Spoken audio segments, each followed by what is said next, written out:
Un tā, mēs esam apakaļ stāstā par leģendāro spēlētāju Santi Brīkmani buldozeru. Mēs jums varam parādīt leģendārus video no bērnu dienām. Šeit viņš vēl maziņš.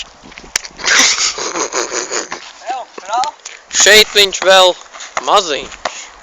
Šeit viņš vēl apgūst savu pieredzi, iegūst, iemet pirmos grozus un ir nopircis jau pirmo mašīnu. Šī ir viņa bumba, par ko mēs pirms tam jums stāstījām. Ļoti lieliski saglabājusies. Un reku nāk jau viņa draugs. Viņa labākais draugs.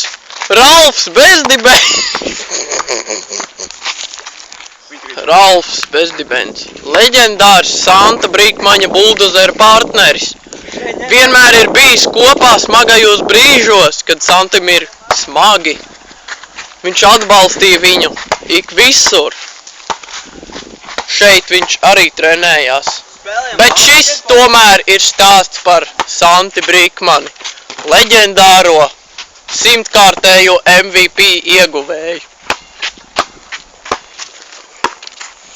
Šis laukums viņam paliks atmiņā uz mūžiem. Un viņa draugs būs līdzās viņam līdz nāvei. Ralfiņš.